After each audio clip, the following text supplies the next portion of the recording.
আমাৰ টিফুক চাহ বাগিচাত আজি প্ৰায় বহুত দিনৰ পৰাই বহু বছৰৰ পৰাই আমাৰ ইয়াত মোৰ মাখি ইয়াত মানে প্ৰায় 200-150 এনেকুৱা প্ৰতি বছৰে ইয়াত বাস কৰে আৰু আমাৰ ইয়াত তেনেকুৱা ধৰণৰ কোনো অনিষ্ট নকৰে আৰু এই মৌবাহে আমাৰ ইয়াৰ পৰিৱেশ সুন্দৰ কৰি ৰাখিছে আৰু এই মৌবাহক আমি প্ৰটেকশ্যন দি আছোঁ। আমাৰ বাগিচা কৰ্তৃপক্ষই প্ৰটেকশ্যন দি আছে। হ'ল এতিয়া আমাৰ মানে যেতিয়ালৈকে দেখি আছোঁ মানে ইয়াতে বহে আৰু মৌ মাখিকেইটা। আমাৰ এইটো গামাৰি গাছ বুলি কয় আৰু ইয়াতে কোনো অনিষ্ট নকৰে। বহুত মানুহ আহে ইয়াতে ভাঙিবলৈ, কিন্তু আমাৰ মেনেজাৰে এইটো ভাঙিবলৈ নিদিয়ে।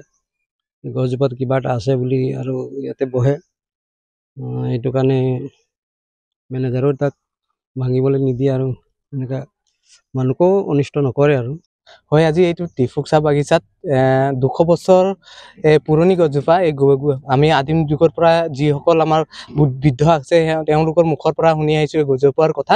আৰু এই গছজোপা গামাৰি গছ হয় আৰু এই গামাৰি গছত আজি প্ৰায় আমি সৰুৰ পৰাই ইয়াতে ডাঙৰ খেলিবলৈ অহা জেগা হয়। আমি ইয়াতে খেলোঁ আৰু খেলি আমি ডাঙৰ হৈছোঁ আৰু আমি সৰুৰ পৰাই দেখি আহিছোঁ যে এই গছজোপাত মহ প্ৰত্যেক বছৰে এই নৱেম্বৰ-ডিচেম্বৰ মাহত আহি ইয়াতে থাকে আৰু গছজোপাত বাস কৰে আৰু কোনো ধৰণৰ কাৰো ক্ষতি নকৰে, যাত মানে পৰিৱেশটো একদম সুন্দৰ কৰি তোলে।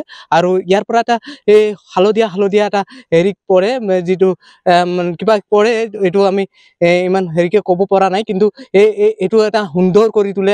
আৰু আমি য'ত মন্দিৰটো ওচৰতে কাষতে লাগি আছে, মন্দিৰটোতো কেতিয়াবা কালাৰো কৰিবলৈ নহয়, তাৰ পৰা যিটো ৰং পৰে এই ৰংটোৰ পৰা মন্দিৰটো এটা চাবলৈ ধুনীয়া লাগে। আৰু